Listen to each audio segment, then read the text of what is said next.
Vanguard. Knowledge born. Yeah. United front. Tell it. What you want, what you want, what you want. To the Knowledge Radio. We in here. What you got? Dot. Work hard as a slave to one day be your savior. The wave unwavering. This is a labor of love. Rise with a purpose every day. Invigorated. If we were on TV, we'd be 10 times syndicated. If we waited for validation, a paycheck or accolades, we'd be starved, already lost or ran away.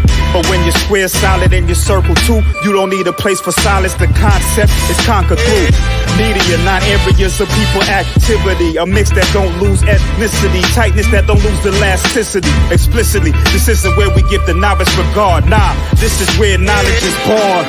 Last time that I checked, I'm undefeated. Deliver edicts, can't resist when the gods build and manifest freedom. When lines get crossed, they may push a loss, cause they get handed a check. We kick your can and cancel your cancerous gestures. A prophet vision, precision, the prescription for the sickness is to inoculate your fate with the winning. Arrogant beginnings turn to humble endings. And US with KBA is a win-win. 1K, 1K.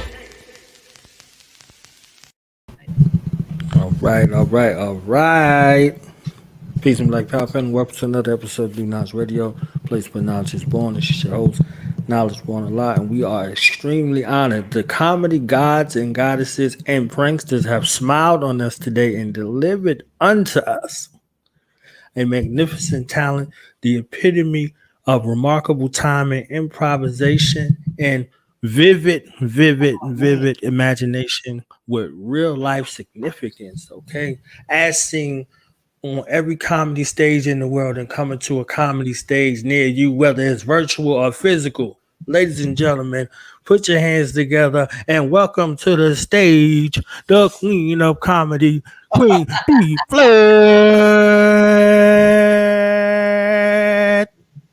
Welcome to the show. I don't even know if I can live up to all those great accolades you just threw out there. That shit was so tight. You need to be my hype man. You need to bring me out on stage. Fuck that. I am ready. Really okay, tight. I tried to tap into my Roy Wood. Yes, I tried to give my Roy Wood on a little bit. Yeah. Oh, you was spitting the knowledge with the big ass words. I like that. I'm like, oh shit, I didn't even know you was talking about me. Oh, thank you for having me. I'm so excited. You know what is funny? I know I took a minute to get back to you, probably like a month when you hit me up, because I've been like all over the place trying to get shit back going. But I'm so glad I reconnected and I'm able to do this because I like what you're doing, and I love to debate and talk, and I love brothers that's always out trying to spit knowledge and let us see, just a different side of what black men are doing, instead of all of the shit we see on the news and about the young brothers doing this and they don't have no guidance, and it's not true. So I'm glad to be here on the show with a brother representing the fact that it's not true. Spitting knowledge, giving knowledge, letting just people know, it's better things out there, and that we report on the bad more so than the good. So I like to see what brothers doing out there that's good. So I appreciate you, letting my ignorant ass come on your good ass show. I don't know. I was like, I don't know why everybody want me on these conscious ass shows, ignorant as I am. But you know what? I was a debater in high school. I was on the debate team, so I do like to debate. I don't like to argue, but I do love to debate and just learn new shit and see what's going on out there in the world. So what's happening, as they would say in the I'm telling you, what's happening. Okay, that loot is what it do. You understand? So you came from one of the greatest coasts on the planet, the Midwest. You see what I'm saying? When every time I end the interview and they say, well, where can we find you? Thanks to Nelly, I can say, you can find me in St. Louis. And then I'll be like, oh no, my bad. Well, you can find me on Do the Knowledge Radio. But rolling up. Where does the story begin for you, Midwest sister out there, deciding, you know what? I'm gonna do something different than what maybe per se be the norm walk. Like, where did you find the inspiration, or how did you find the inspiration for comedy? You know, everybody asks me that. I never found the inspiration for comedy. People found it in me. You know how you hear people Wow. say, "Oh, I see something in you you may not see in yourself." So I've always been one of those people that's been quick-witted, sarcastic, say funny things and not even know that I'm saying something funny. People would just be laughing or be like, "Girl, you crazy." So friends of mine saw that in me in the early 90s, and they signed me up for a talent show by surprise. It was under the guise that we were going to see somebody else do something, and I was supposed to play my trumpet in the backup. But when we get there, they was like, "Oh no, we signed you up for a comedy show." And I was like, I don't even know what I'm gonna say. I don't even know what I'm gonna do. Yeah, but it was funny. It all worked out because I remember going on stage and I was so not funny. I'm talking about wah, wah, wah. And I had like 3 to 5 minutes. But the thing is, I had like this mini disc. You remember them old school little mini disc recorders? They used to be like the size of your Right. phone. Right. Come with the little bitty mini disc. I'm gonna record this just so I can see, if anybody laugh or what's going on or what's happening with this show. I brought my mini disc because I knew I was gonna be doing something, but I wasn't quite sure. So once they told me I was doing comedy, I was like, I'm gonna record it. And I heard when I listened to it probably about a week later, I think I heard maybe like 2 people laugh at something. And I was all like, well shit, if 2 people laugh, I must have said something funny. So I'm gonna try to work on that little portion of the joke. So from there, I used to just go on stage like open mics and try to work shit out. This was in like 94, 95. And I was horrible. I'm telling you, I look at the VH tapes and it's so funny to see my fortitude. That's how you know I'm a Delta representing down here in my ladies' lair. Because I have fortitude. I was just persistent. That's right. I was like, you know what? I can do this. I just have to figure it out. Because I don't like to be challenged and then, fail at something. And people be like, oh, I knew she couldn't do that. Oh, I knew she wouldn't be funny. I was all like, no, fuck that.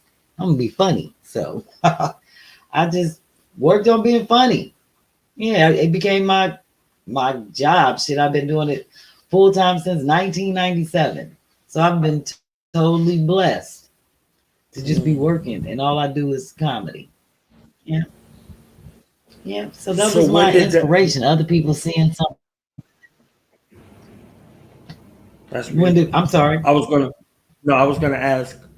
So when did the education for your craft come in? Like, I seen you just described the resilience and the dedication, but what about the education piece? Like, did you go back and look at, like, I don't want to muddy the waters or nothing, like Mom's Mabley or anybody like that, who did you see? What did you watch? Was there any of that going on, or you just roll with it and crafted your own approach and style?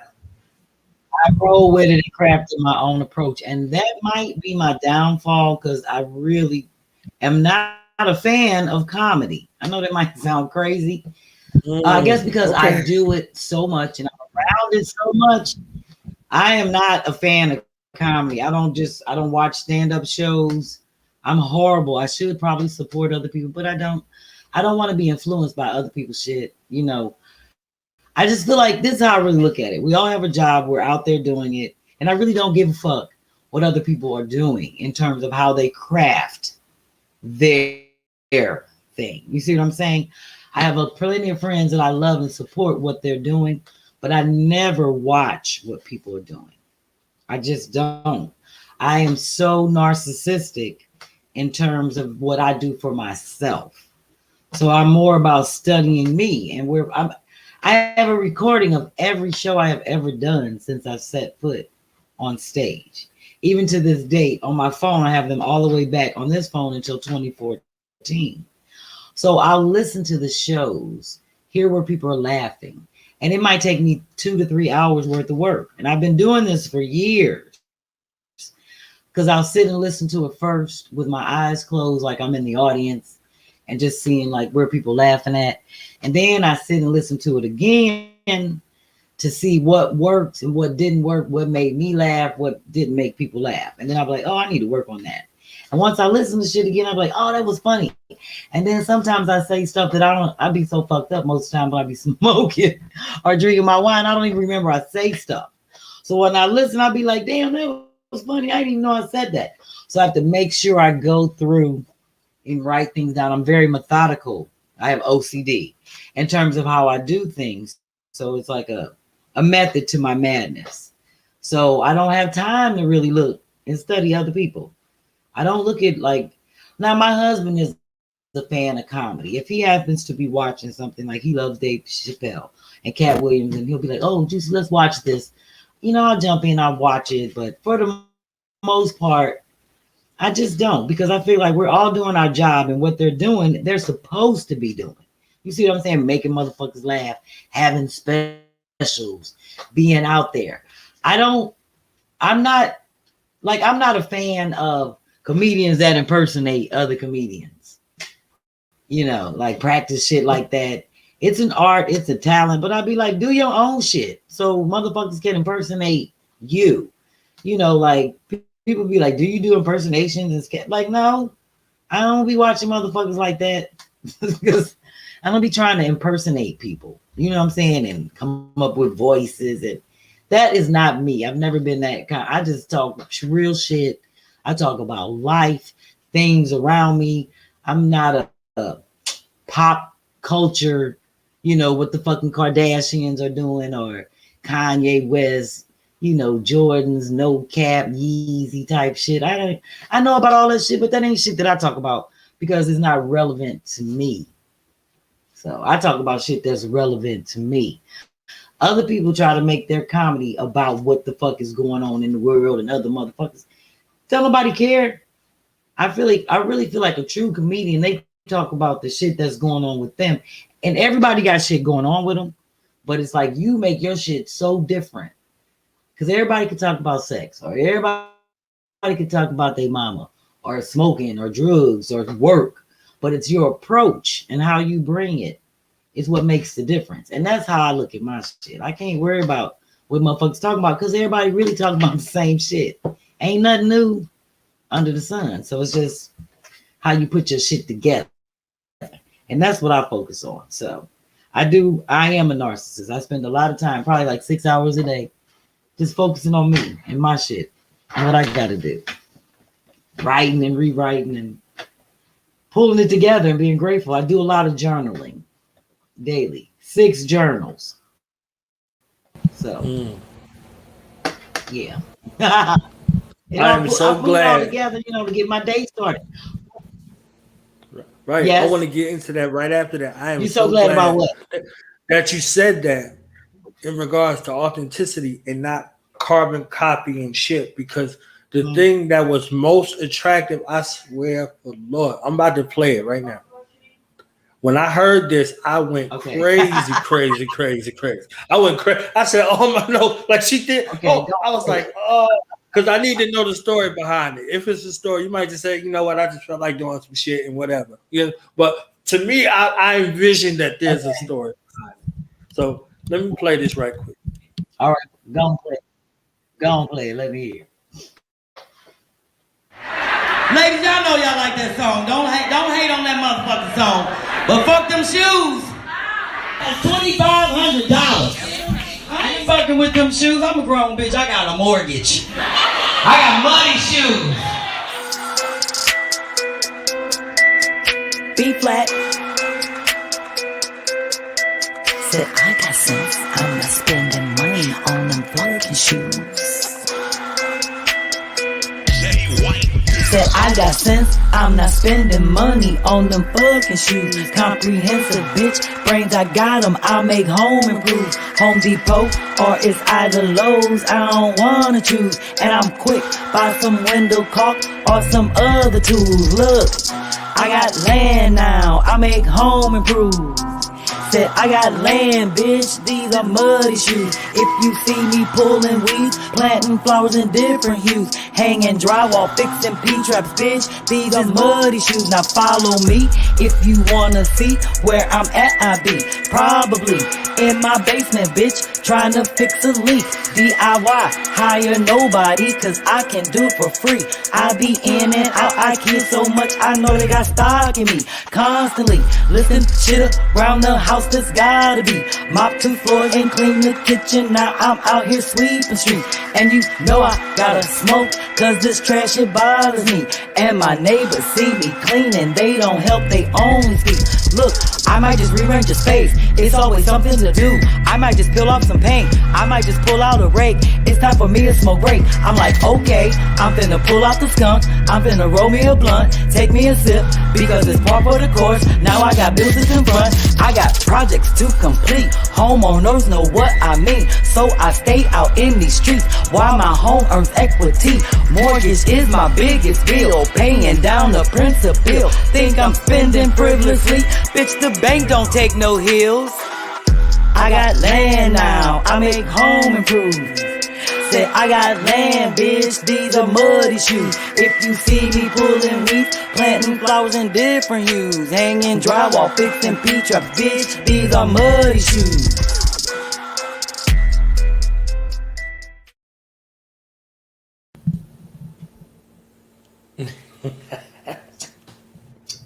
Thank you for playing the whole fucking video. I fucking appreciate that. I didn't know you was gonna play that. I thought you was gonna play like a joke or some shit from some on the stage, but yeah, that's my shit right there. When I saw this on the stage, I went a couple of places. First, your comedy and your stage presence is so real. If you watch a video, you still feel like you in the audience. Some people, you're like, all right, I ain't paying attention to that shit. Like, it was captivating. Like, you drew the audience in, and we was there riding with you. So now, when you set up the joke in the way that you did, I'm like, okay, maybe she gonna say a couple of things. Like, nah, you did a whole fucking ass song on the stage, and the crowd was going crazy. I was going crazy listening to it. I think I listened to it like 20 or 30 times. I was like, yo, how did you do that on the stage right there with everything that you had going on? You was feeling good too up there. So I was like, wait, she went right into it. Like, boom. And I was like, wow. Like, I was blown away. I'm telling you, like, that was wild. So I don't know if you did that just off a test or whatever prompted or motivated it, but thank you, because it's so layered. You know, the crowd go with you to hear the beat, they're going crazy. They're like, wait a minute, she can rhyme, actually rhyme too. So you rhyming and you teaching and you joking all at the same time, but you dead ass serious at the same time. I said, you better get it. I'm dead ass serious. Fuck them shoes. You know, we as black people, we notorious for going out spending shit that we can't afford, standing in line just to front. Like, people standing in line buying Jordans. All they kids got $300-$400 shoes, and the mama trying to keep the fucking lights on, and just different dumb shit. And these girls spending these, you know, buying these $600-$700 shoes, and you know, $900 hair and $300 eyelashes, and just bullshit. I be like, I don't understand where they fucking get the money from, for one. And back in the day, even when I was fucking, they still wasn't giving out that much motherfucking money for hair and nails and shoes and clothes. This shit is ridiculous. So I don't know who they fucking or how many times they got fucked to get them $2,500 shoes, but it's like they not worth it. First of all, they hurt your feet like a motherfucker. I've had to wear them for like some stuff on stage, but they were loaned to me. I wasn't buying them motherfuckers. And I was like, oh no, these hurting my toes. They will give you corns if you don't have them. So I don't know who is working in the office wearing $2,500 shoes, sleeping on the mattress with no sheets. But it's a lot of bitches doing it. Because you can't possibly be paying no time with them motherfucking shoes on. You can't have nothing in your house and have them shoes. So I'm sorry. And I was a young girl and I knew it was certain things I didn't spend my money on. And one of them was sheets. I ain't buy no motherfucking sheets. I went on my mama's house, on my grandma's house, and got whatever fuck they gave me. And if they ain't give me nothing, then I ain't have shit. But I still had fly clothes. You see what I'm saying? Young girls don't spend money, nice stuff like that. Not the average one, you know. But because they want somebody to give it to them or they want a nigga to hook them up. But not me. I wasn't. I was always frugal with my money, broke and poor. Still to this day, shit, I ain't got no motherfucking money, but I know how to make it look like I got money. For example, this morning, I slapped the perm on, did my own motherfucking hair. Everybody be like, who do your hair? Me. Because this morning when I did my get your day started, I had my perm on. I was like, shit, let me hurry up because this motherfucker started to burn. I was like, this shit about to burn. Let me go get this perm out. I think I see that. I thought I was my tripping. I'm like, all right, man. Well, yeah, okay.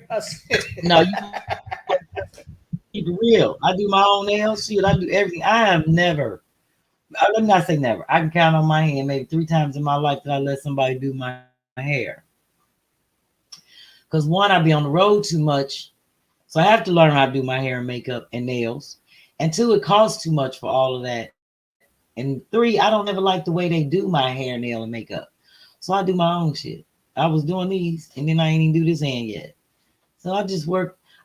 I feel like that's all I got to do, sit at home, get ready for a show, get myself together. So why not learn how to do shit and save money? So I don't spend money if I don't have to. Not even on motherfucking clothes. Look, I got 3 jackets hanging in my closet in here under the step that I'm about to cut up and make like a blazer. I saw that's the new style. That they cutting off motherfucking blazers. I was like, they got me fucked up. I got a sewing machine right there. That's my sewing table. I'm gonna cut up some jackets and sew the motherfuckers right up and put them over there. I don't like to buy nothing. If I can make it, fix it, do it myself, I'm not paying nobody. Fuck that. So my little world exists right here. So that's all I do is focus on bettering me and being resilient, resourceful, and always reinventing myself. So I work on that daily. So that's how I get my day started. Because I know I got to come here and do something. So that's what I be doing. After I get done acting silly in the morning, I'm all about my motherfucking business. My friend said all the time, I'm funny, but I'm not fun. Which could be true. Because I know how to have fun, but I'm a very serious person in terms of like handling business, getting shit done, making sure it's on point. I'm not controlling in terms of other people's shit, but I control my shit. So I'm very anal about certain things and logistics. That's why I don't be trusting motherfuckers to do nothing. I just do it myself because I know it's gonna get done right. So that's the great thing about me in terms of autonomy. I know that when somebody does work for me, I know how to relinquish power, let them have the autonomy to do whatever the fuck they need to get done, but I know what they're doing. Like Oprah, she don't do everything, but she know what motherfuckers is doing, and she know how to do all of their jobs. You know, the people that work for her. So that's how I feel like you should run your camp. Don't let motherfuckers run you. You run them, especially when people are working for you. I get tired of these stories about, oh, they ain't know the husband was, embezzling all the money, or he never, the assistant didn't never pay the so-and-so people, or, you hear all them kind of stories about people getting gypped out of their money because they just let people, they just want to be creative and they let the other people handle the business. Fuck that. I handle the business first because I'm going to always be creative. You can't take that away from me. So I'm going to make sure I know what my business is. So it's funny. That's what everybody says my trademark is. They know me from handling my business. Everywhere I go. Comedians I meet, they be like, oh, yeah, we know about you. You don't fuck around with no contracts. I was like, no, I don't. Because I need my motherfucking money like everybody else. And I might not see that nigga in Kentucky ever again. So I need my money in Kentucky when I land. Nigga, not at the show. At the airport.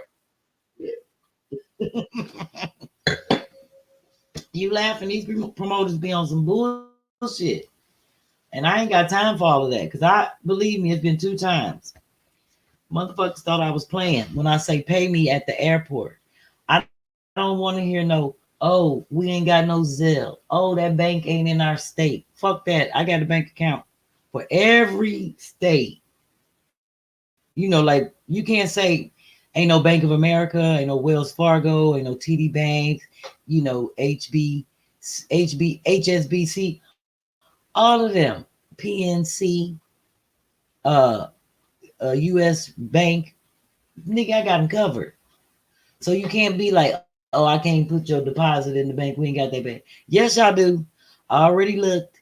It's by my hotel, which isn't far from the airport, because when you pick me up, I need to go straight to the bank to put my money there. Then take me to my hotel room. That's right. I've had motherfuckers thought I was playing, and I stayed right in the airport and paid $150 change fee and flew right the fuck back home. They talking about, well, who's gonna give you your money at the room? The room is right there. I can get on the shuttle and go to the room. So whoever the nigga is at the room or waiting at the lobby, tell that nigga come here to the airport.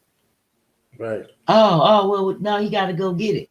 I said, I am not leaving this motherfucking airport until I get my money. They was on some bullshit. I paid $150 change fee, but I wasn't mad because I already had a deposit. Right. And I got on the next flight and went the fuck back home. Because if you ain't got my money now, you ain't gonna have my money after the show, and you're not gonna be making me work for free. And then I gotta argue with you.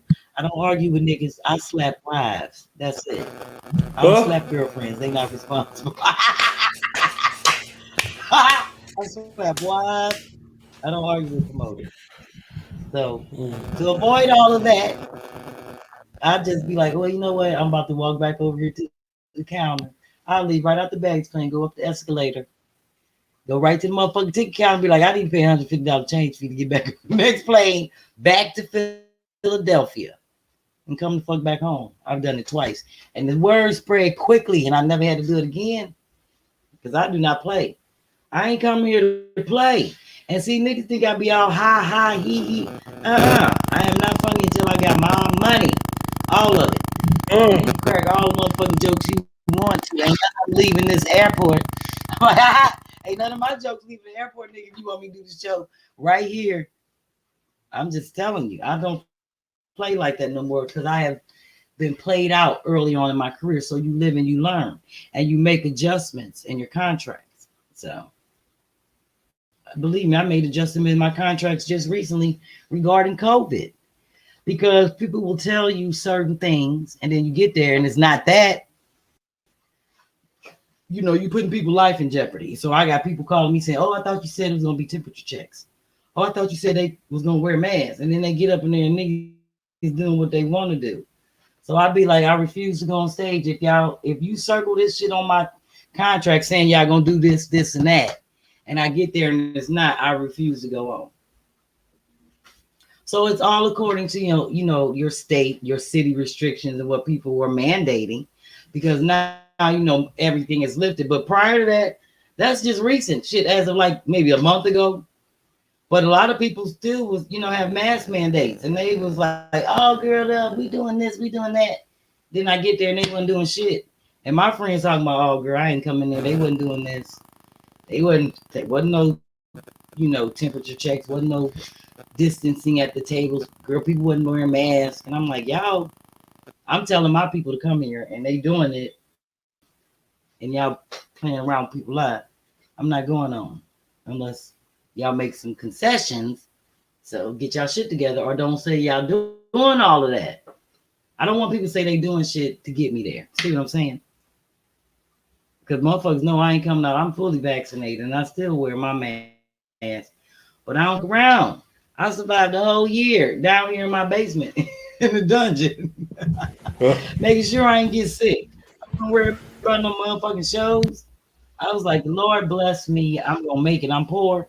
Fuck it. But I'm alive and I'm healthy. I'm having a hot flash. I ain't getting no shot. Fuck a shot. I'm gonna keep on doing this rag. Because it's natural. But No, I was like, I ain't going out. It's not worth it for me to be out and get sick, not know what the side effects will be and how it would affect me later on in terms of like with your lung capacity, with me doing all the shit that I do on stage and rapping and playing the trumpet and just all kind of shit. I don't need to be having nothing affecting my lungs. I smoke enough weed. So that's why I make sure I take extreme care of myself in terms of like yoga and running and a vegan and eating right. And this has been going on for 25 years. I ain't just started. I ain't new to this. I'm true to it because I already knew I wasn't gonna stop smoking weed. So I was like, if I'm not gonna stop smoking, I gotta do shit that's gonna balance. I can't just be out here on the road eating any motherfucking thing and doing more harm to my body. So I was like, fuck it. I drink my wine. I don't drink liquor. I've always been a red wine person and smoke my weed. But I make sure I do my yoga, meditate. Fuck, I teach yoga.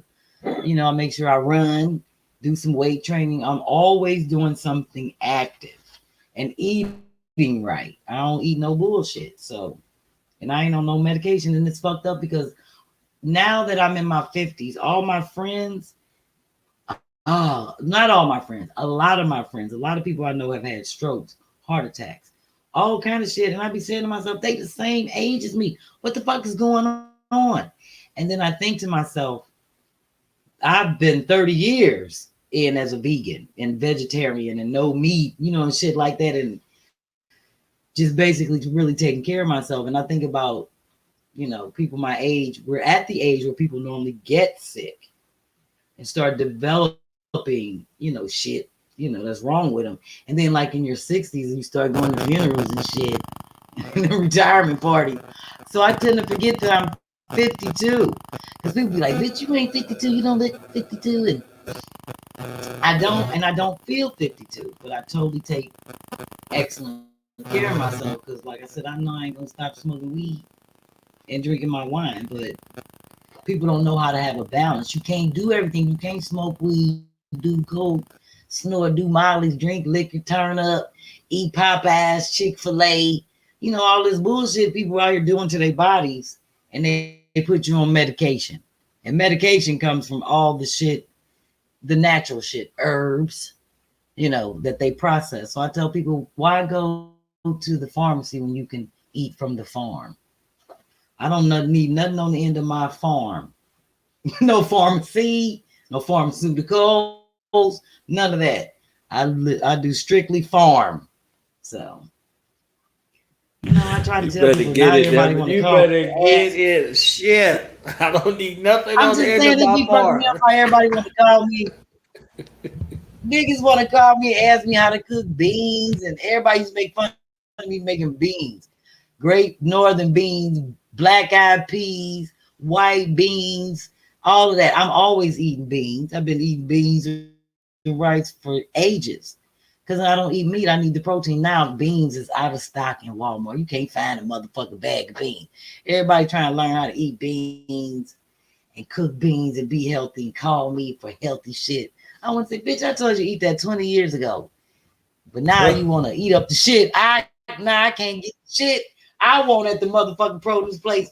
Now everybody want to come here and be heart healthy and gluten free and eat fucking Beyond Burgers. And I'd be like, God damn, I've been eating this shit for the longest. And now I can't even get a goddamn Impossible Burger. Everybody want to eat them up. Like, what happened to all the shit I eat? So, but I just tell motherfuckers, if you want to, everybody gonna get old. Lord willing, I love getting old, but how you age is what you determine. So we all can determine how we age. If you keep on living and get old, but everybody ain't aging well. And I don't like to see and hear like a lot of my friends have a lot of complications and different shit. And I just be like, I can't even complain about, I have like 8 doctor's appointments, but it's all for like regular checkups. Like, I went to the eye doctor yesterday and all the shit I keep complaining about. Why? They said I got 20/20 vision. They showed me my retina and shit on the fucking screen. They like, you have a low rate of ever developing glaucoma. I was like, that's because I smoke a lot of weed. Because people that get glaucoma and cataracts, they tell them to smoke weed. I've been smoking weed since 82. I just that lady was like, you have great vision. I just have to have like readers for all this brightness. You know, like being out in the sun, I squint. But I was like, damn, I thought my vision was fucked up because I'm always squinting. And I go in there and they tell me I got 20/20 because they put that shit on my eyes. I was like, read the thing. I was all like, NDRVA. I was like, oh. So just when I think something is fucked up with me, I go in because I am what do they call it? Neurotic about going to the doctor. I'm fucking hypochondriac. I got a whole list in my phone. Every time I go to the doctor, I have a list. It'd be like 30 motherfucking things. And he'd be like, how you know about that? How do you know about M proteins? I'd be like, and when I get my blood checked, can you check for my M proteins? He'd be like, this bitch coming here with all kind of stuff. I know that's what he be saying in the back of his mind. I'd be like, because I know I had the chicken pox and I don't want to get the motherfucking shingles. And I know if you have M proteins and that's a little extra protein in your blood cells, you're more likely to get it before the age. He was like, this bitch, she better find something to do, get some dick in her life. But I go in prepared because I don't want no surprises. I want to know what's wrong with me. I don't want nothing popping up on me, but I feel bad when I go to the doctor and be complaining about stuff. And they be like, ain't nothing wrong with you. It's just old. Like, I'll be like, oh, I thought I was having to stroke my arm. And they was like, bitch, your blood pressure is 116/67. You can't never have a stroke. I was like, oh, well, my arm was tingling. It's because I have a pinched nerve. But it felt numb. And I thought I was having a stroke. And they were like, you have no chance of having a stroke. You don't even have enough blood pressure to have a stroke. But, you know, when you're 50, anything can happen. So I was like, shit, my arm was tingling. I thought I was having a stroke. And they was like, you can't just have it in one area. It would be on your whole side. And I was like, oh, I didn't know that I never had a stroke. And they said, you probably won't. The lady was laughing at me at the doctor's office. I appreciate that. But I have to say, I am extremely healthy. I have a little aches and pains, back pain, and that's just from doing like yoga. And I know my hands are stretched out from building and shit. I got like minor arthritis from always working and typing and building shit. But other than that, my joints hurt. I don't even complain to people about what's going on with me because when I listen to my friends and the shit they be talking about, I'd be like, we all need to just pray.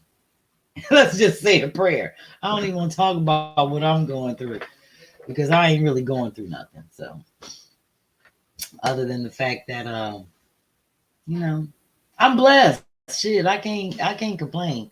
We all need more money. Shit, I want a show. I'm trying to give me a home show on HGTV or some shit like that where frugal flip, where I just flip your house or a room or something. But we don't spend no money. We just use the shit that's in your house and whatever I bring to the table. Like I did this basement off of a flip. So that's what I'm trying to get my own show. So I'm trying to get a campaign going, have people pray for me, send out the prayers that I just get my own home show. And it's going to be funny as hell because I come in and talk about motherfuckers. That's why people don't like me coming to their house. I'm telling you, knowledge. I go to a motherfucker house, I'll be like, damn, what is y'all doing in here? Don't nobody clean up in this motherfucker. My friends be like, bitch, I knew you was going to say something. I was about to. I'm like, bitch, last time I was over here, you was going to hang them pictures. What the fuck are you waiting on? I'm like, why is these clothes on the floor? I am one of those people. Because I do feel like it's a place for everything. And don't invite motherfuckers over your house when your shit is junk. And then you hear that, oh, I was about to get that girl. I was about to get that. You wasn't about to do shit. You can't never catch me off guard over my house because I keep my shit together. It might be a little dusty, but I don't believe in no dirty ass, nasty house shit out of place and just shit on the floor or shoes over here, kick off that, magazines laying around. That's just me. Now, I love a nice, cozy house, but I don't like mess. And I definitely don't like hoarders and junky shit and your shoes sticking to the floor when you walk in the motherfucking house, your shoe back there, the other foot up here. You'd be like, damn, didn't I have a flip-flop on? It's still at the front door. because you stuck in Kool-Aid, handprints. I don't like stuff like that. Handprints on the screen door. You be like, you don't even want to touch. I don't, and I am one of them that will say something. I don't have tact. I'm like Jay Tapper on Bar Rescue. What the fuck is going on? So I don't like that. And my friends, they say that when they know I'm coming over, they get their shit together. My mama, I don't care who house I walk in. It could be cousins, sister, friends, family. I'll be like, they'll sit in my face. I'd be like, you want to sit down? No. Why is the dog on the couch? That's the kind of shit I'll be saying. No, I don't like dogs on the couch. This is your house. I ain't got to sit down. I'm just telling you how I am. I don't want dog hair on my clothes. So, but that's one thing about me. People know I'm not going to bite my tongue, and I'm not going to talk about you behind your back. You gonna know where the fuck I'm coming from. I've always been consistent. I ain't gonna be like, girl, I went over so house and bitch, they ain't got no toilet paper. I walk bitch house. I'm like, bitch, you ain't got no toilet paper in here, and be loud. How you got people coming over? You ain't got no toilet. Where you keep the extra rolls? Okay, bring me some napkins or something. Then they know next time I come back to have some motherfucking toilet paper. Or I don't know. But I figure people should say stuff because that's where people don't get checked. That's how people become a hoarder. When you go over your cousin's house and they got motherfucking paper stack and then nobody say nothing, they be like, girl, you junkie. Bitch, do you need some help? I will come over here and help you. That's what I say. What is going on? My friends know me. And then people get offended. But I'm one of them people I clean up by, it's like second nature knowledge. I can come over your house and then I don't even know you and your wife. And I'll just start, if I go in the kitchen, like if we had dinner, I just start automatically cleaning up the plates, washing shit. People be like, girl, don't wash this. I'm like, oh, force a habit. I'm the person that walks around the party and clean up and pick up stuff. And because I don't like things out of order and I don't complain about it. I don't mind doing it. It don't bother me. It's just that I don't like looking at it. And I don't like coming to people's house and not doing stuff. If you got laundry on the floor, I can sit and chat with you and help you wash and fold clothes. I don't mind doing that. That kind of stuff don't bother me. But people be like, girl, why you doing that? Why you doing my laundry? Bitch, because you not. Somebody needs to. And you got these big ass motherfucking stand-up washing machines like at the laundry mat, throw the front load, throw the shit in there, and your shit is still piling up. I don't understand that. I don't understand how people let their laundry pile up and it just ain't nobody got time for nothing. That's what they say. I ain't got no time. But I don't understand how people don't have time knowledge when they order everything. They do every motherfucking thing from home. They work from home, order food from home, order everything. Your groceries delivered. They buy a motherfucking car from home, but you ain't got time to do nothing at the motherfucker. That's what I don't understand. So people was like, oh, I didn't know what to do during COVID. I was going crazy. Do something in your house, bitch. Put some batteries in your smoke detector. How about that beeping motherfucker that get on my nerves? Bitch, I can hear it. Through the wall. Do that. Go around your motherfucking house checking your smoke alarm. Or if you don't have none, put one up, bitch. Clean your oven out. Bitch, every time you turn on, it's smoking up. Everybody in the neighborhood can smell the shit you cooked from last week. Clean your oven. Do something. It's always something to do in the house. Apartment, wherever you live. No, people rather do mindless shit. You know that. Get on the internet, see what they talking about on, these little social networks and what is the shit they be reading, these gossip things and reading about. Just disregarding all the shit they need to do in their own life. I don't pay attention to none of that. I be working. Because there's always something to do. So that's what the fuck I'll be doing. Getting my day started. Trying to keep my life going. I love that segment right there. I'm telling you. I get motivated. You make me think I could dance and shit. I'll be like, she was like doing some. I was like, all right, well, hey, let's go. I don't know what the fuck I be. You know what? I have so much that I come down here and work on a daily basis. I'm a jack of all trades. I'm always doing something aside from my own work and working on household shit. I'm always planning events. That's some boxes of stuff I'm working on now for a big event I'm planning next year in Barbados. I design brochures because I'm a graphic artist. I went to school for arts. So I design stuff and write contracts for people. I'm working on a whole set of like contracts, brochures, business card, door tags for my sister's cleaning business. They just started a new COVID health-based cleaning business for small companies in St. Louis. So I'm doing all of their, the sheets that they need to check off what's been cleaned for the employees. And so when I'm not doing that, people pay me to plan their events, their weddings, whatever, from to designing the invitations.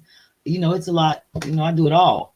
So if I ain't on the road making money, I'm out here in my office making money, or at least trying to. So that's how I get my day started. And knowing that I have all that to do, I got to get up and because I know I'm going to spend 8 hours down here and more just working on a daily basis.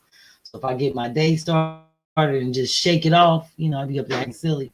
And it's like, okay, now it's time to get down here, do the expenses, do the taxes, hit the paperwork, organize my calendar, follow up, do emails, post shit on social media, do the bills, keep my expenses and my husband's businesses separate from our regular household expenses. It's a lot. So I come down here and compartmentalize, and that's why I smoke and get my started. Because I'll be like, after that, it's all about business. So you're catching me at a great time because, I took a nap. I napped at 4 o'clock. Otherwise, I would not be up. I ain't gonna lie. I'm already 10 o'clock. I've been asleep for 2 hours already. I'll be passing out. I call myself trying to watch the playoffs. I'll be falling asleep. When I wake up, it'd be 12:30. I'll be like, oh, damn, who won? Denver? Who won? Game just be going off. I'll be like, let me go eat and go back to sleep. I'll be like, shit, let me go pee and go back to sleep. The game going off. I can't be up late.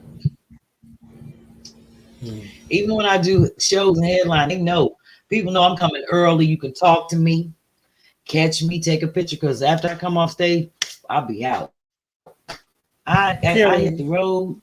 I go straight to my hotel. Whatever. You can't catch me after no show because I'll be sleeping in the motherfucker.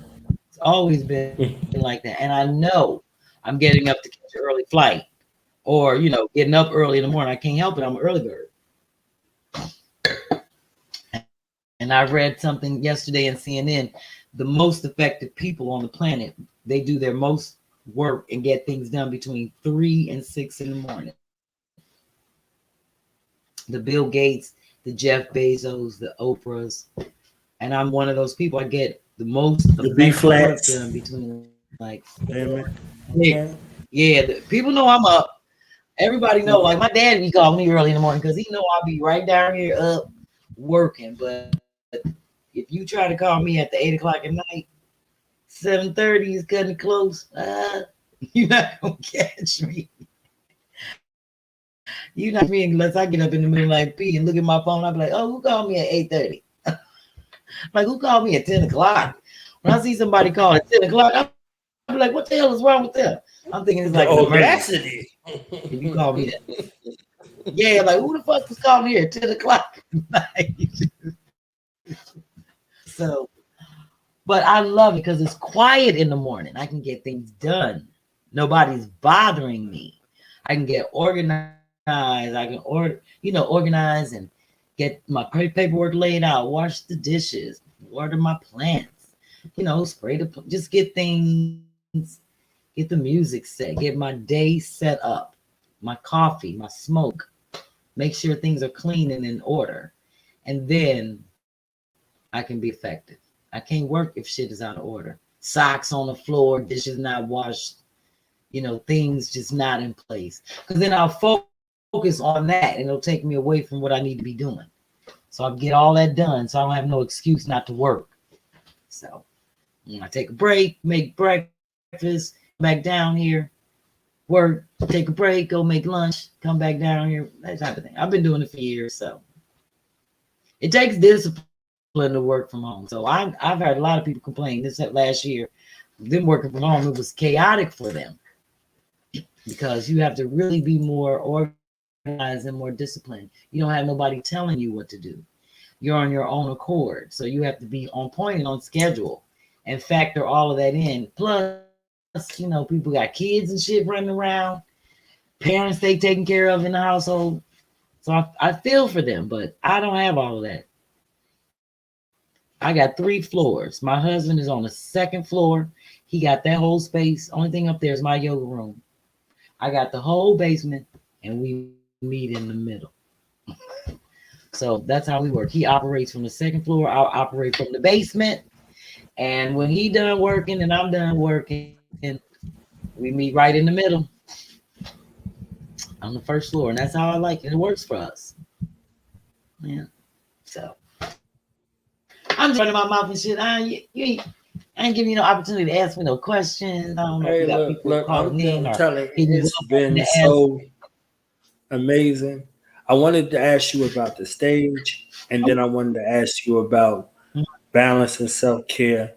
And I also wanted to ask you about being a woman in the industry and, you know, some tips for, you know, some of our sisters out there or young aspiring folks who want to get into the business, you know, some words of wisdom for them.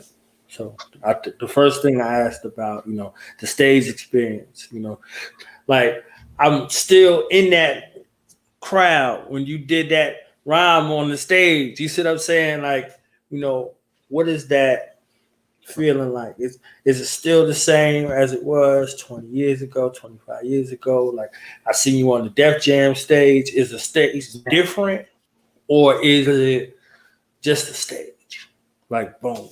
The stage isn't different. The stage is just the stage. It's all what you make it when you step on it and how you attempt to bring people into your world. I will say the culture is different in terms of, and every, we go through it. Every culture changes. There's going to always be a culture. There's always going to be a movement and moments. And now, we're in this cancel culture. Everybody's so politically correct and everybody's so sensitive. I feel as though a lot of comedians work in that realm and they really take into consideration all of this, how people feel if I say this joke and am I going to have to apologize, because we're so worried about, if I do that, then they're not going to like me and then they're going to cancel me out, and I don't give a fuck, because you can't keep, if you're going to censor yourself, what the fuck is the point of saying something and then having to go back and apologize? Apologies to me don't really mean shit, because what you said at first is what the fuck you meant. And you're only correcting yourself because you feel as though you got some flack, or somebody said they ain't gonna sponsor you, or your million followers are like, oh my God, she called me gay and said this, and I'm not gay, I'm it. I'm they and the we, or whatever the fuck they keep claiming, all the motherfucking words and the colors. And I say to myself, just be you and do you. And that's what's going to set people apart if you're just authentic about your experience. You talk about everything, and not that you're offending everybody. Everybody not going to like you. And everybody's not going to like what you have to say about any motherfucking thing. And those are just people. That's life and that's people. So I give people the advice that you can't worry about what motherfuckers are saying. You have to worry about what the motherfuckers are doing. If people are coming to your shows, people are giving you that feedback that you need to know that you're funny. Yo, bitch, I was at your show last night, or that video you posted was funny than the motherfucker. You're getting more of that than the 2 motherfuckers that be like, oh, I'm offended because my child has autism.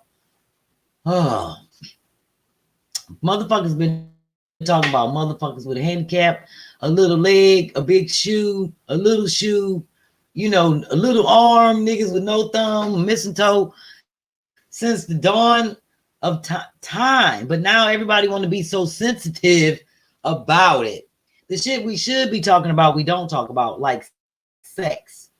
All the shit that we see out here, we don't talk about it. We just put it out there. That's the shit we don't talk about.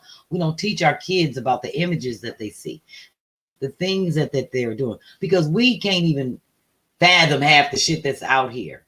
That's the shit. So why are you up here worried about me and the cancel culture and Timmy out here fucking, you know, and popping mollies and using all these emojis and shit, and the parents don't even know he a drug addict. He got the pill and the smoke in the motherfucking car saying, yo, is anybody out there delivering Xannies? That's the 3 emojis. That's the shit you need to be having a conversation about, instead of saying, oh, you know, my kid wouldn't do that, or we're not into that, or I don't like that. Let motherfuckers be. And I just feel like people aren't ready for the household conversation that people have in their homes that has opened up onto this internet. Because people talk shit all day long in their household. You know, your daddy come home from work like, them white motherfuckers at my job, they get on my motherfucking nerve. This motherfucker asked me to work on set. How many daddies you heard say that shit from the 70s? But you ain't finna say, oh, my dad's a racist. And I'm sure it's white motherfuckers that go home and be like, oh, them niggas at work got on my... It's banter. People talk shit. I am not going to say that all my white friends are racist if they stepped up in the motherfucking house and said a nigga got on their word. Because niggas come home from work and be like, these niggas got on my nerve. At work, my boss ain't shit. That nigga, because that's what we do. We talk shit in our households. But now it's gotten out onto the internet.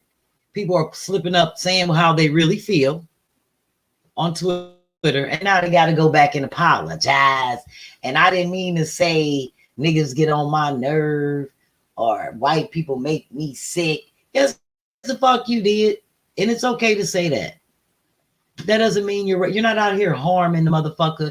You're not rallying to do harm against somebody because a white person got on your nerve or a nigga got on your nerve. You at home in your house or whatever, you talking shit about how you feel. It's called your opinion.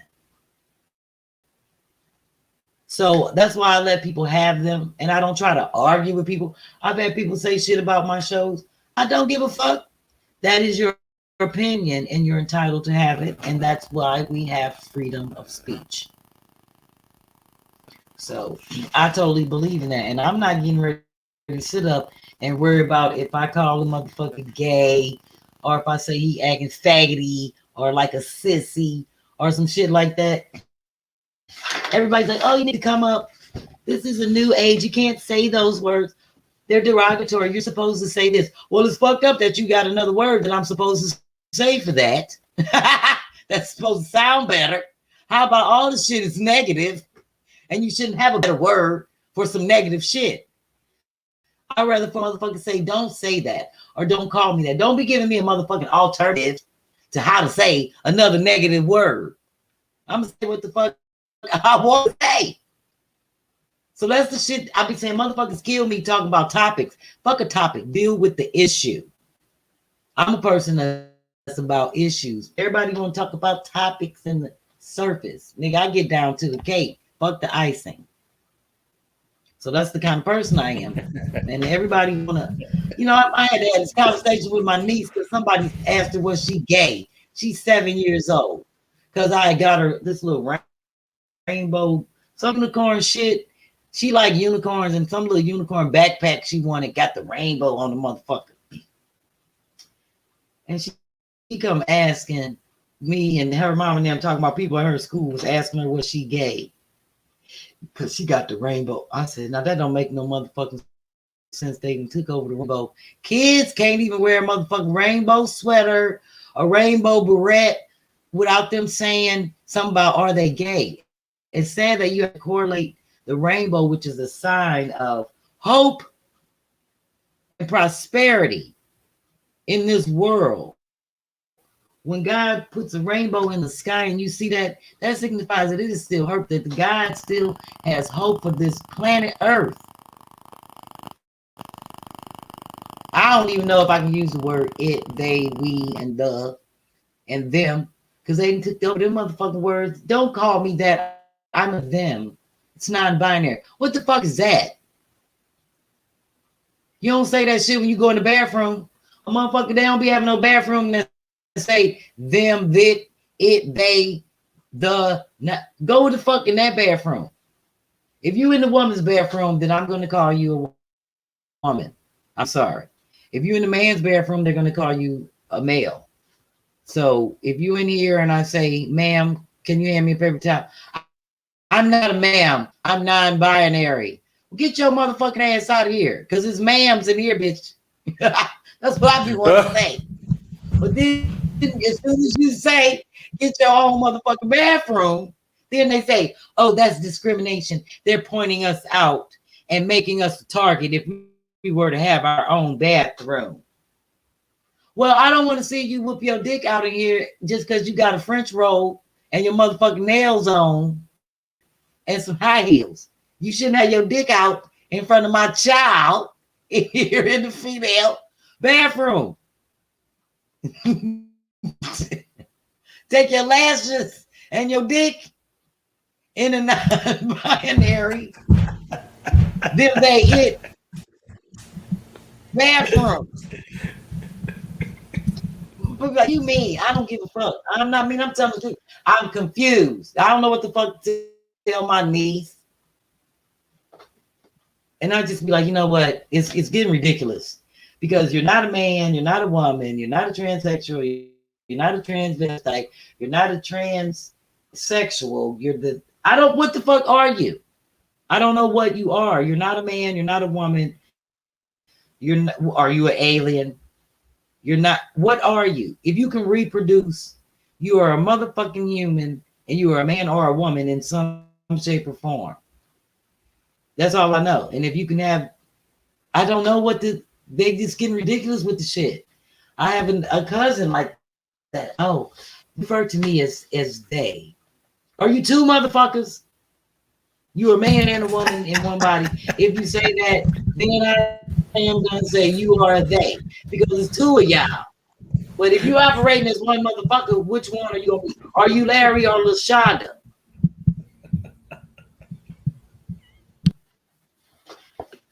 And then they get mad at me and at people in the family when we trying to figure shit out. You ain't got the shit figured out. First you was LaShonda, now you fucking they.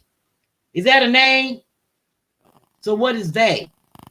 My daddy already stressed out. Y'all trying to go and have another motherfucking heart attack with all this extra shit he can't hardly remember and he can't see. Now you want him to remember these new names and the new.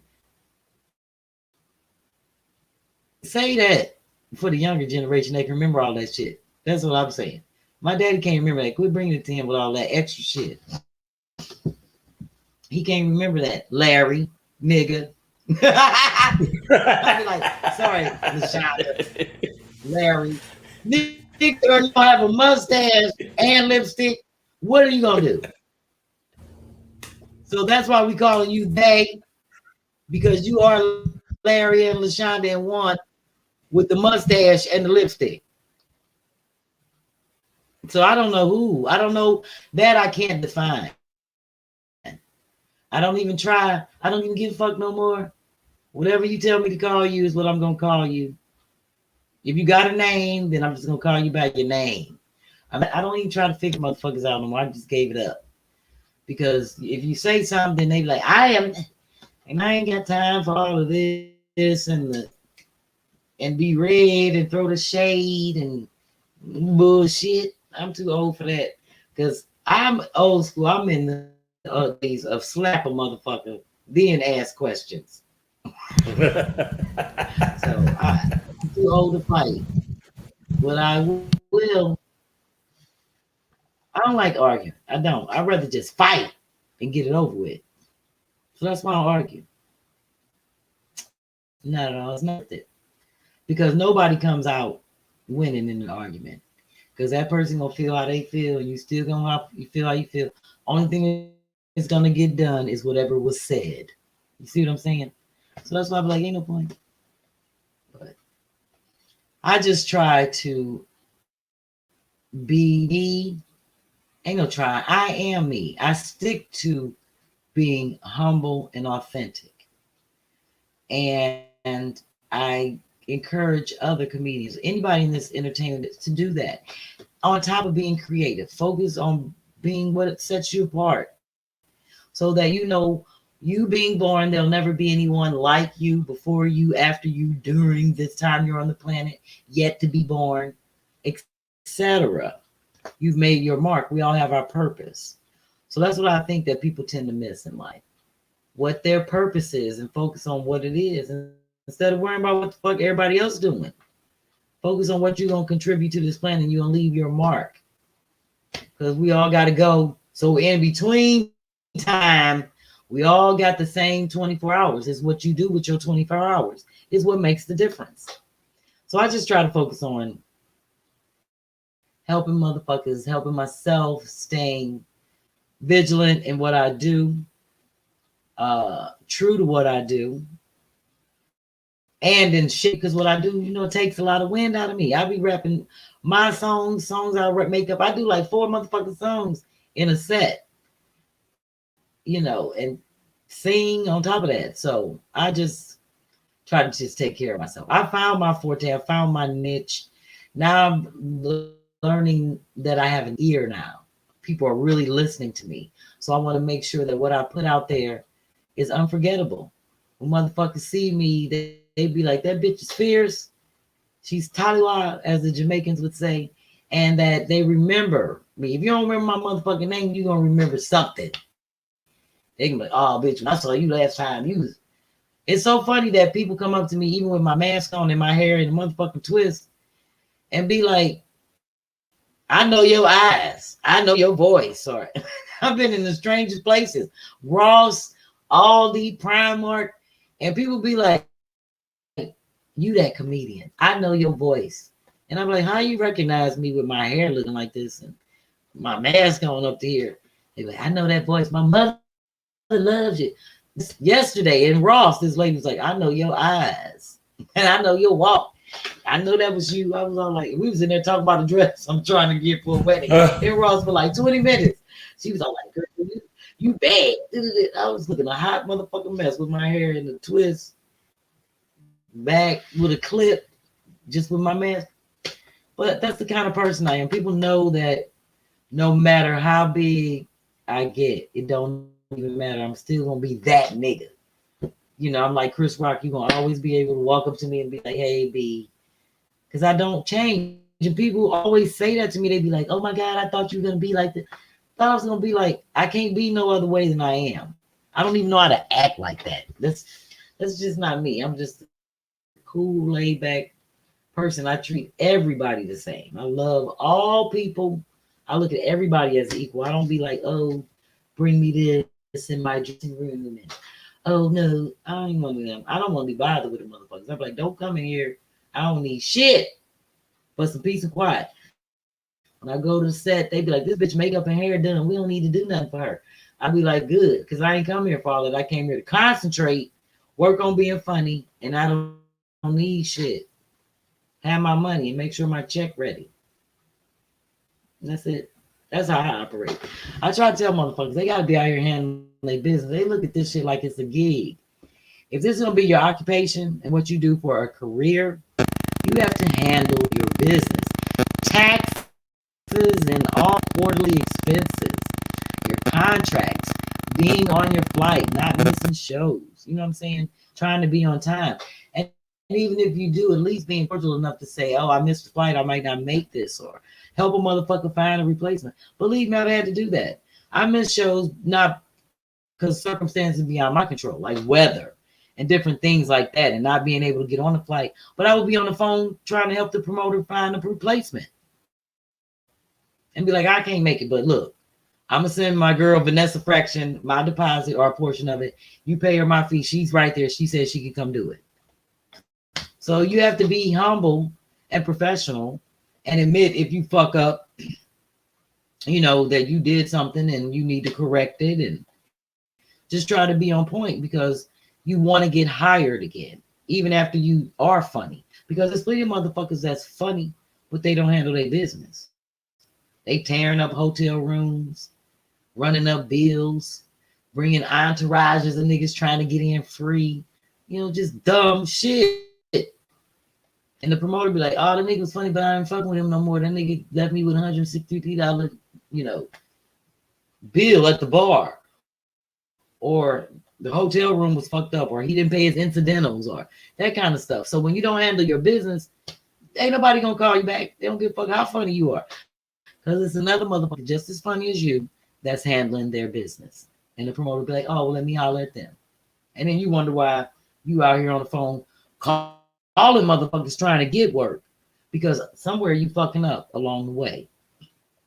So if you handle your business, go in, do your motherfucking job, and come home, believe me, you'll get a call back. All right, don't be all out. This is what I tell the women, because niggas gonna do what they want to do.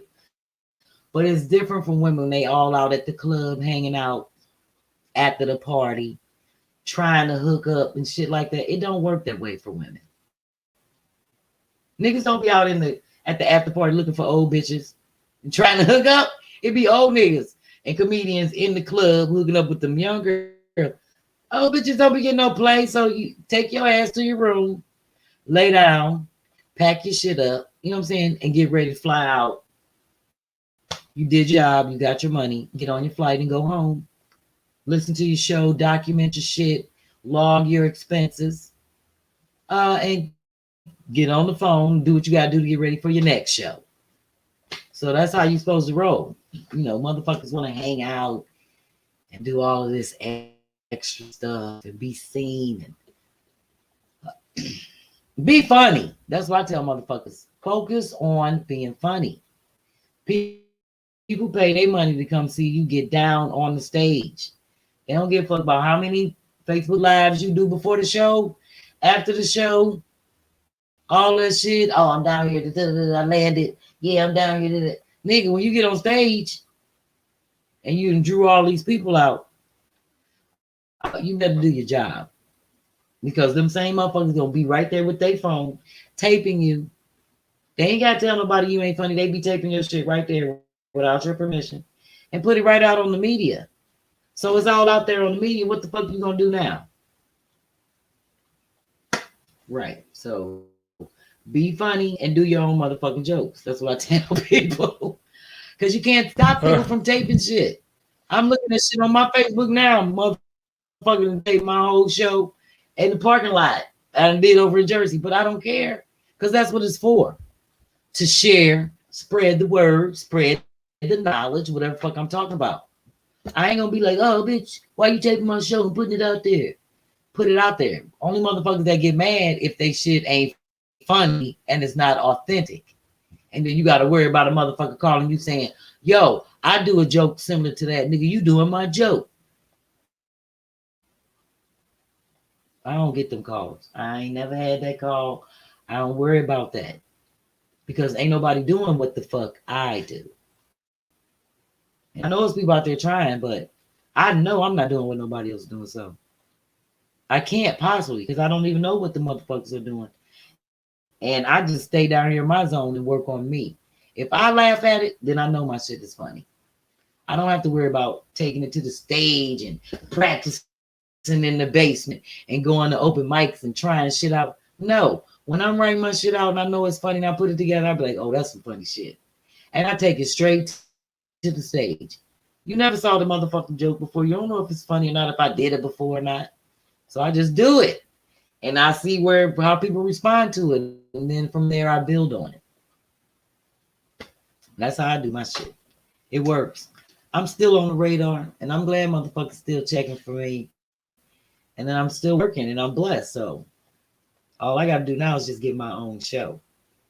My own stand-up special, Sophisticated Ignorance, and my own home show, Flip. And I'm good to go. I'm like Bernie Mac. I'll be the last motherfucker like Bernie Mac to get something. Sophisticated. Ignorance. That's my one-woman show. Sophisticated Yes. Ignorance. I play that right there. My husband bought me that trumpet for Christmas. So I do some original songs, some covers. And my show is about how music influenced my comedy and how my mother always made us play instruments. We couldn't quit. You can quit. She didn't give a fuck what instrument you quit, but you always had to play something.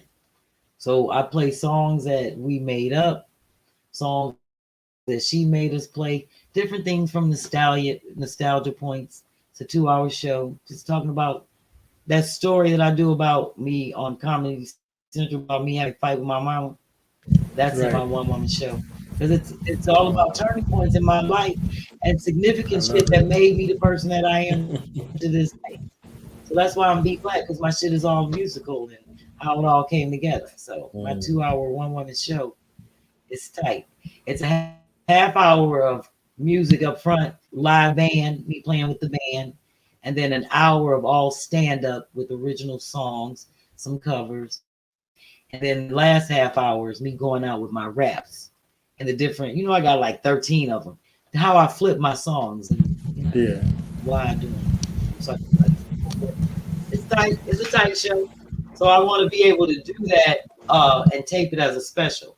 But in doing so, it would just be all my own original music. Because I can't use nobody else's shit and cover it when I'm doing a special for television. I'm working it all out. I got it covered. So between that and me trying to get my own home show, flip, it's gonna pop off. Is that the book? I'm confident and I'm claiming it. Huh? My book? Is that the book? Yeah. The name of my book is called Meacham Park Made Me. I already designed the cover and everything. I'm working on it. Yeah, it's all about significant points in my life that shaped me, people around me, and how that area that I grew up in basically made me the person. People I can name, how you can just name why you do certain things in life. Right. And I can attribute that to like 20 significant people in my life, why I do certain things, why I'm the way that I am. And it's called Meacham Park Made Me. Yeah. That sound like a good ass book and a good ass documentary. Before you see some biopic with some little Eskimo out there walking around talking about I'm B-Phlat. I'm like, who the fuck is that? They rewrite that. Like, who the hell is this little Eskimo in here talking about she B-Phlat? Like, what is B-Phlat? I'm a jack of all trades, a master of none. I'm trying to master something. I do too much shit. I'm one of them people that's good at every motherfucking thing. People be like, bitch, you do everything. And that's my downfall because it's like, I need to hone in on like that one thing that I do great. I kind of think that I figured it out. And it's like home your business. Flipping shit. That is not something to take lightly. That is a focus. That's a skill. Like you can hold virtual seminars teaching people how to handle that business. They need to be able to find that because they're like, I'm good at this and I'm good at that, but no. Like you got to pull the focus into view for them. Like, no, motherfucker, you just said you do 27 things, but none of them 27 things is handling your business. So be quiet while I'm talking before I get your ass again. You understand? So you can put that right back into focus. Like now, slide 2. See, that's your where I'm like, taxes. Like, I can got always it though. I can tell motherfuckers what to do because I'm doing it, but see, that's the boring part of life. The actual logistics of doing shit. Don't nobody want to see you sitting down, handling your motherfucking taxes, printing out forms, doing your paperwork, doing your bills, and just handling things. I've been like on the phone for the last 2 weeks, going back and forth with GoDaddy regarding all my trademarking and locking down the B-Phlat.org and net and just all the different things I have to do in terms of getting my website in order and making it's just a lot. So when you have to do that, you have to set aside time and say, today I'm going to work on these things in my life and make sure I touch upon that. And also cook, call my dad, return phone calls in the family. You really have to have some balance when you work for yourself. And I've been working for myself since unofficially 94. On paper, incorporated, trademarked, and everything since 1997.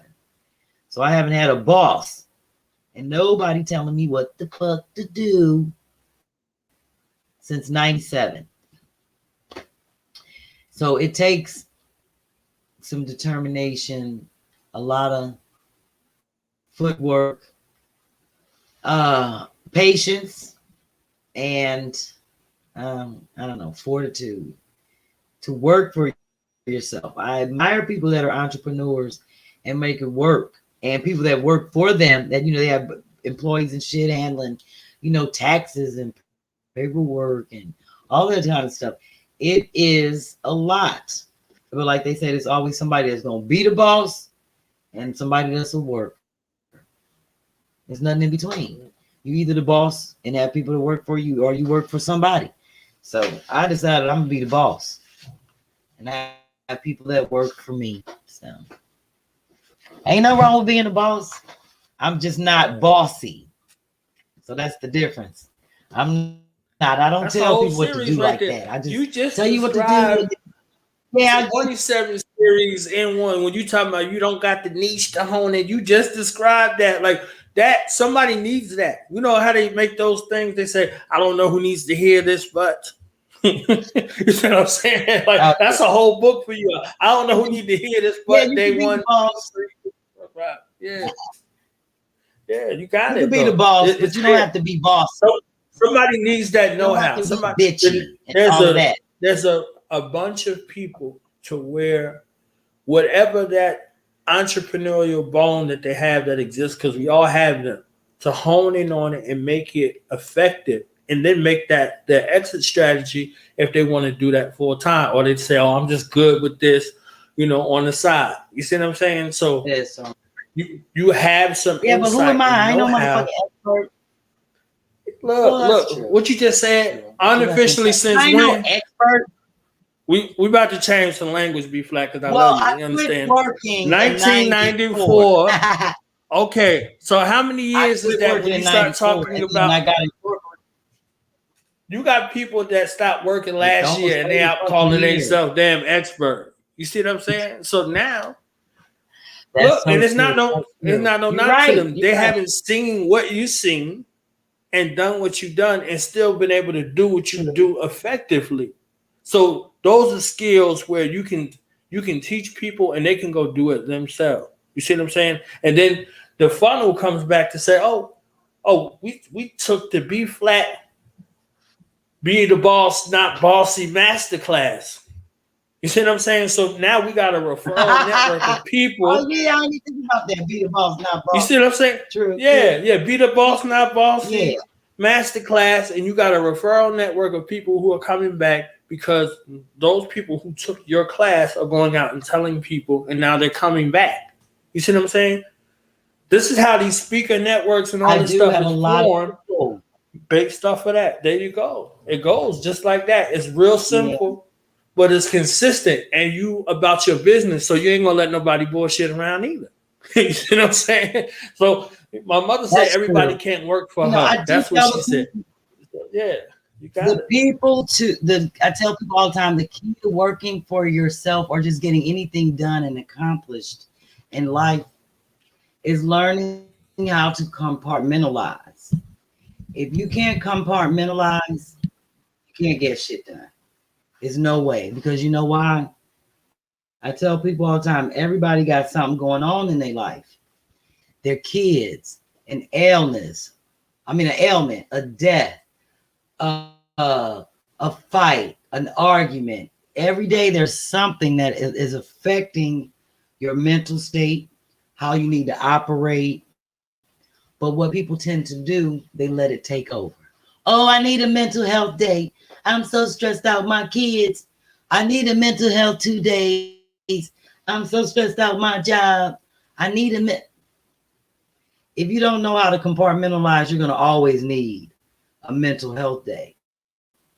And that's why I tell people you have to take time for yourself, especially women, because we're so used to doing everything.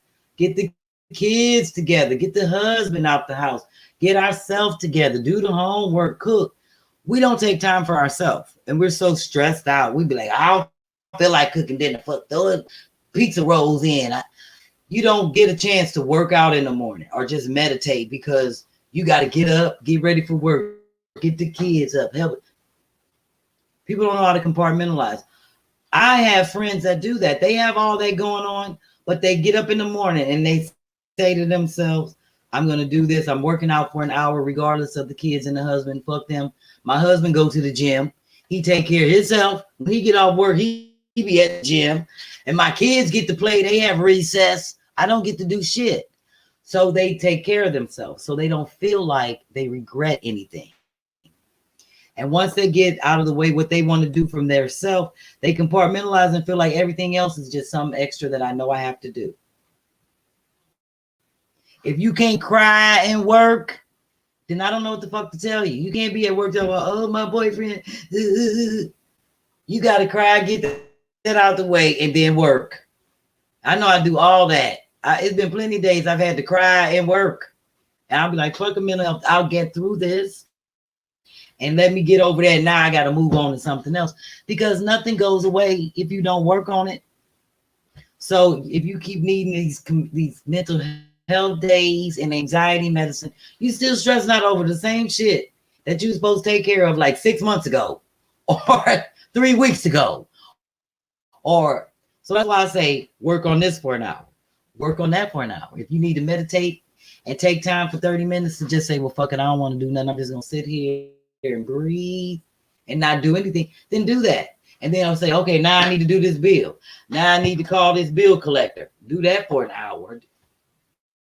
You know, you have to do whatever you got to do and compartmentalize and then be done for the day and let it go and say, fuck it. Now I'm going up here and watch me a program or eat dinner or watch a show, hang out with my kids, play a game, do nothing, lay down because you've done all that you can do in that day. And you've probably worked on a little bit of everything. But people get caught up now, as you know, that they be working on the job and they be like, oh, my boss got me stressed out. I got to meet this deadline. And they work on that one thing all day. And then they come home and they forget that they had to do something else. And they were supposed to do this. And then they're frazzled because they haven't figured out how to just take time to figure out what the priorities are and that you got to do something every day. Nothing to me is more important than what you have to do every day. Every day you got to work. Every day you got to pay a bill. Every day you got to take care of your kids, or every day you got to get up. So I look at it as like a day you've never seen before. So one, try to do something different because you don't know what this day is going to bring, but still work on the things that you need to do. But work on a little bit. Take time for yourself. Fuck it. Say, I'm going to go out for a walk, do 30 minutes, or, you know, call somebody you haven't talked to in a while. Say, hey, get something off of your mind. Quit doing the things you keep saying that you think you're going to have the next day to do. Oh, because I didn't get to do this because I helped my kids all day with this. I didn't get a chance to call my girlfriend back. And then you keep putting it off. So that's why I make a list of shit. I make a list of all the people I'm supposed to call. Then I'll take a day and say, all right, I'm calling all of these people today. And then the next day I'll be like, oh, I'm compartmentalizing. I'm doing all emails today. But it might be emails for like bills or emails for, you know, to follow up with people. Then I'm like, oh, today this hour I'm working on B-Phlat emails. This hour I'm working on Beverly Perkins stuff for the household emails. These hours I'm working on things regarding my website. You see what I'm saying? So if you can figure out what works for you, you're going to always have stuff to do. The key is doing it and not letting it bother you, where you don't feel like it's drudgery to get shit done. Because if you feel like you touched upon a little bit, you'd be like, fuck it, I got my hair done, I ate good, I worked out, or, you know, I talked to my daddy, I got 2 things complete. I've done all that I can do today. I feel good. What more you can do other than say, Lord, let me lay down in peace and wake up safely and in good spirits the next day. So that's how I look at life. I take it one moment at a time, you know, and try to plan things out and just have a good life. But like at the same time, life is more than just your job and, your work. You should be a well-rounded person and have a whole bunch of shit going on. A hobby, shit you like to do, paint, sing, dance, talk on the phone, write or whatever. We tend to lose our creativity because we feel like it's for the youth. Let them be the creative ones, the artists, and dance. No, you always need movement in your life, and that's what keeps you flowing and keeps your brain sharp. That's why I love old people that do crossword puzzles and shit, and things that keep them sharp and focused and zealous in life, gardening or whatever the fuck. You don't know how you're going to go out on this planet, but at least you want to say you lived a well-rounded, good, healthy life. I know I can. I've been all over, and I can say I have a good, well-rounded life. But that's because I organized it like that. With the help of God, the Almighty keeps me grounded, puts me where I need to be, and tells me what I need to do. So I probably should have a self-help. I could be a self-help guru. I take my own advice, but I'd be like, shit, I ain't got no money. I be telling motherfuckers, don't be listening to me about how to do this and all that in comedy. Ask the motherfuckers that got the millions. But they don't want to give out the knowledge. They be the ones that type with they shit. They don't want to tell the motherfucker how to make $1 million. But I tell people how they probably don't want to tell you what they had to do. Some shit you don't want to repeat. I know what a lot of people had to do. Believe me, I'm in this business. I know what people have done, had to do certain things, and that ain't my business. But yeah. And then I know people that haven't. They just do a good, honest career. And look, everybody ain't gonna be great. That ain't what life is about. Life is about the journey and being happy and having joy. So I'm enjoying my motherfucking journey. I'm just trying to make me some paper along the way where I can just lay back in Tahiti and have a motherfucking sip and a drink and then come home in the garden and make a 10 in the living room on the air mattress with my husband and watch popcorn. Fuck it. That's life. I just want to live a good one. So any other questions you want to answer me? I am enjoying this. I didn't know I could talk for this long, but that's how you know a nigga can do a 2-hour show. That's it. Oh, I probably could stand up and talk for like 6 hours until I get tired and be like, fuck it, I'm tired of talking. I can go ahead. God damn it, that's my time, y'all. That's what you thought. That's my time, y'all. I love that. Everybody asks me when I'm getting back up to New York. I'm really just getting back to work and shit. My first show was April 17th. So I'm really just getting back, building things up. I'm more focused on trying to do these trailers and get things and really promote my home flipping show, how I flip shit and from scratch and repurposing. So I'm really been focusing on that. And now I'm just really trying to get back on the road. So I'm getting my calendar in order. I got a couple hits today about some shows in August and July in Maryland and in New York, actually, but in Long Island. So we'll see what all happens. I don't say nothing until I see the contract and the deposit. Then I'll let people know it's popping. Yeah. That's like your boy Jack Hart is popping when I get the contract and the deposit. So other than that, shit, I'm just a laid back weed, smoke all day. I'm funny when I hit the stage. But yeah, I hate when people say that though. I do think I'm a funny person. I'm kind of fun. I'm not that corny, but I am kind of corny. I'm a nerd, I'm an American. I don't know if you watch this show called Aerial America. It comes on the Smithsonian Channel. I keep telling people about it. People be like, no, bitch. I watch it every morning. I'm a history buff. It's a flyover of all the states. This on the second. I done seen this shit like 3 times. But I just love stuff like that. I love fascinating things like Blue Planet. David Attenborough, who's like the narrator of like things about the earth. I love shit like that. I can watch that kind of stuff all day long. That's how corny I am. So that's the shit I'm into.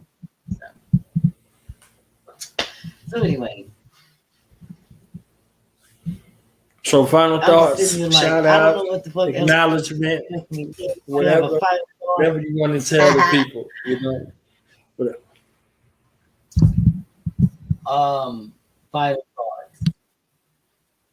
You know, in all honesty, I am about getting sick of the race baiting, you know, just all this polarization in the country. It's in the forefront now. It's been this way. It's nothing new. But I really just want us to focus on people instead of like race. I'm sick of Black Lives Matter, all lives matter, blue lives matter. Fuck it. People matter. It's, you know, I have this discussion with my husband all the time because he gets really upset, you know, when we hear about shit about cops shooting. As a Black man, I totally understand that. I mean, from his point of view, I get that, you know, with the cop shit, but I look at it like this. Every day somebody is getting shot around here, and there's Black people, and they not getting shot by the police. 2 people got shot today at a fucking popcorn, like pretzel place that just opened back up. I mean, 14 people got shot at a goddamn baby birthday party over in Jersey. Just people are getting shot every day in our community. And ain't nobody out marching for that. You know, we out marching because the police shot, they discharged their weapon and they weren't supposed to. I understand that. But I look at it like this. Police supposed to have motherfucking guns.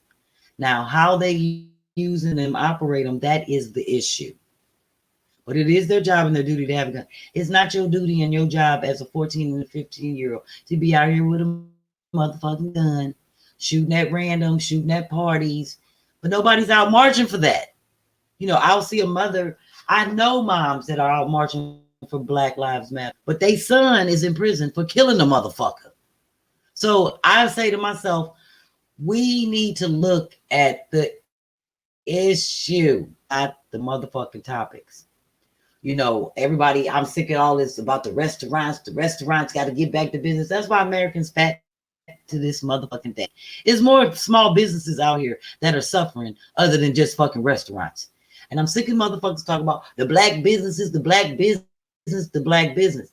If white people did that and said that all day long, support the white business, niggas would be in an uproar. But as soon as we say that, the Black business, Asian people don't be saying support the Asian business, the Indian business. We label things. We make everything about Black.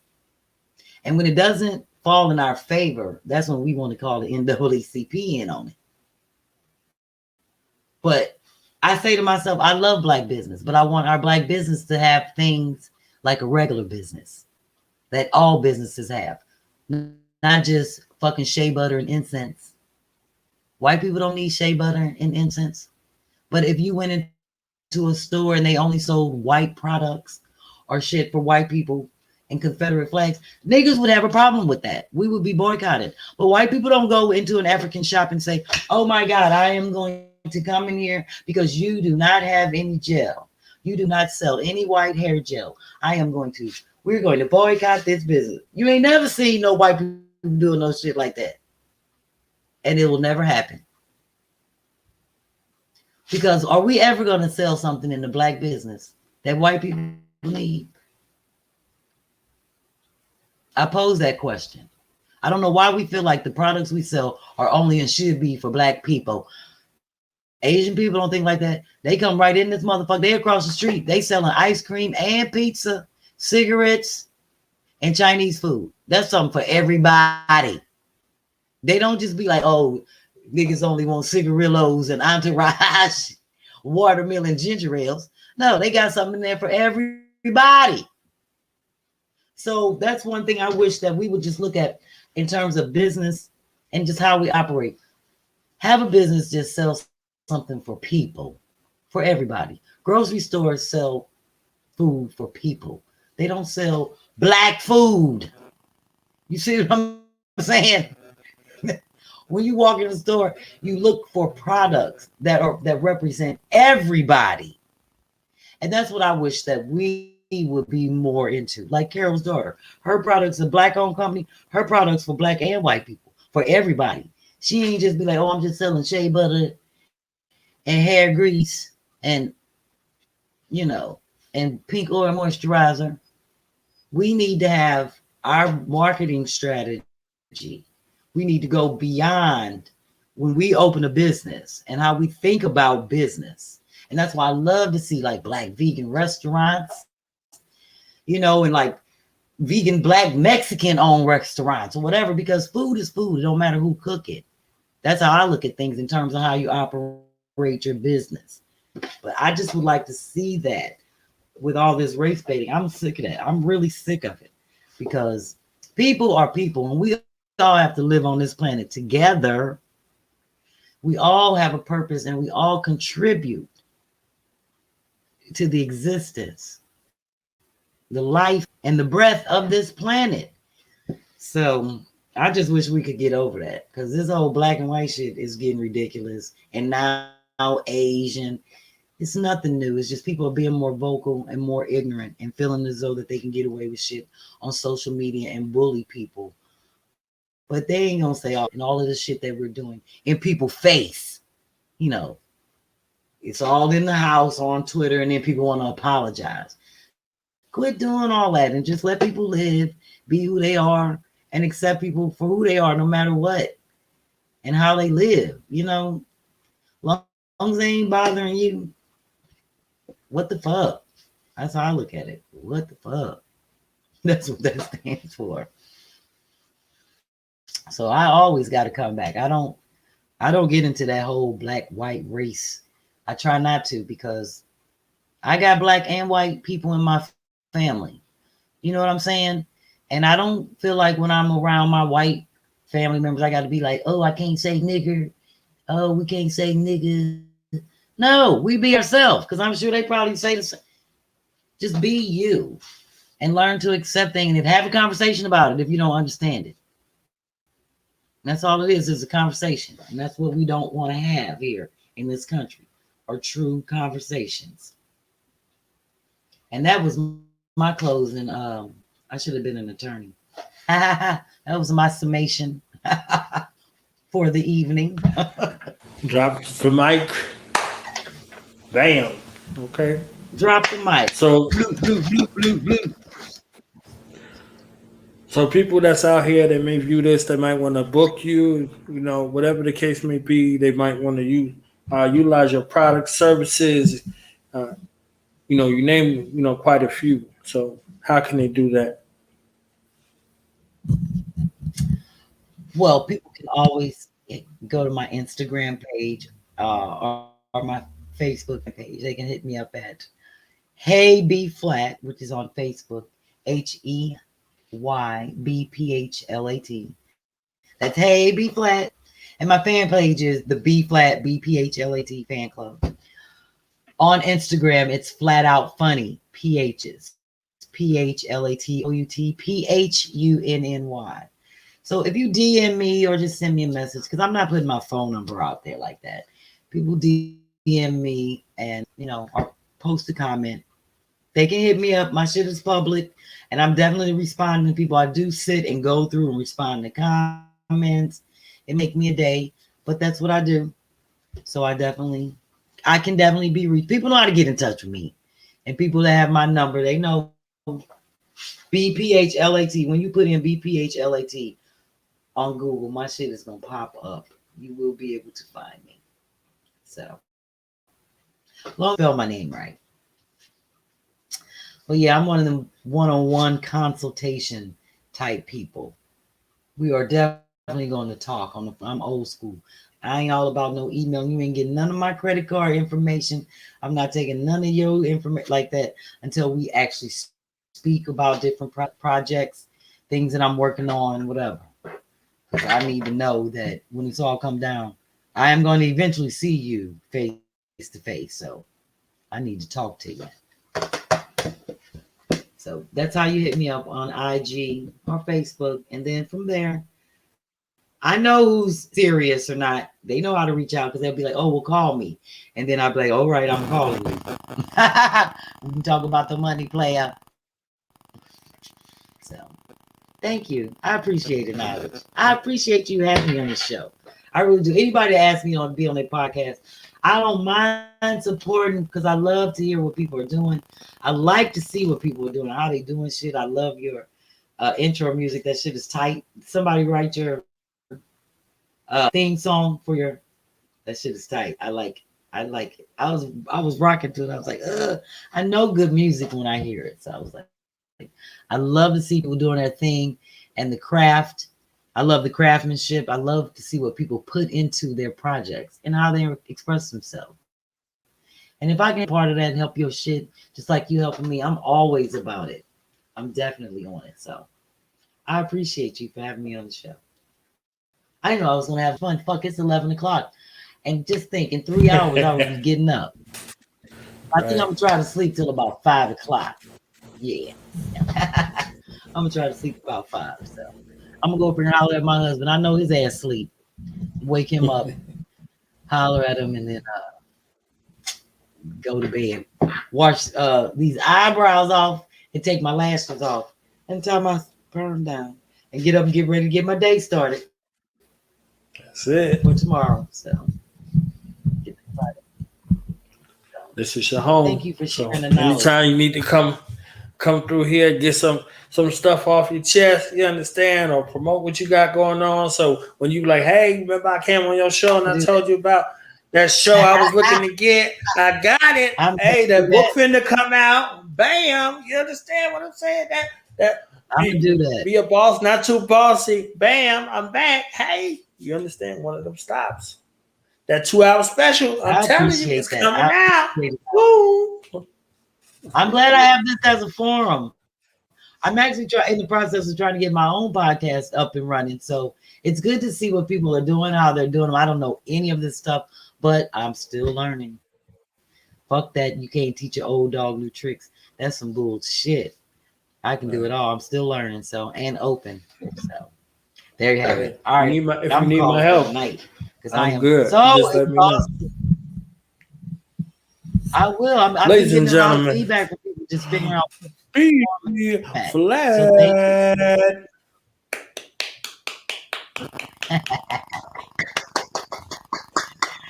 thank you, Knowledge. You have a great one, and I will be in touch with you soon because I'm sure I'll be back in like a month or so with more to talk about. And now that I know this is my open forum, I'm gonna be hitting you up and be like, "Give me a spot. Give me a spot." Hey, thank you. Ready? I'm here.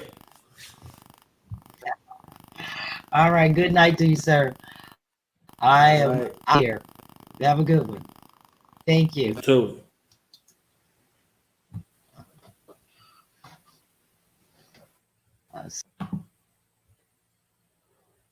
Ladies and gentlemen, that was B-Phlat. Like what you heard, subscribe to the show here, www.youtube.com/Do Knowledge Radio. That's DOTHAKNOWLEDGERADIO. We got more coming up, more on the schedule, more on the horizon, and subscribing here is a way to be in touch with everything that we got going on. Check out our website, hub site, e-commerce site, DoKnowledgeRadio.com. Also check out our outreach initiative program for the communities in our neighborhoods and around the states and eventually around the globe, www.dtKempoweryou.com.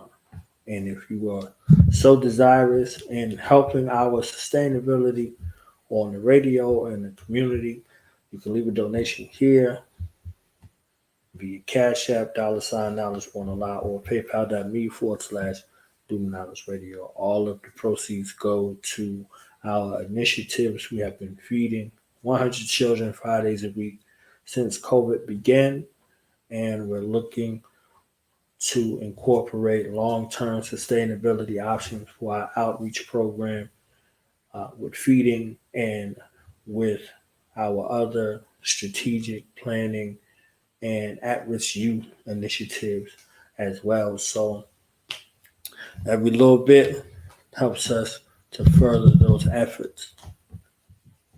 So for now, we out. Peace.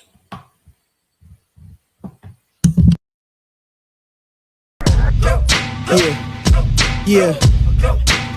Now we gonna tell them that in front. We tell them like this, yo. I'm an African. I'm a African. I'm an African. I'm a African.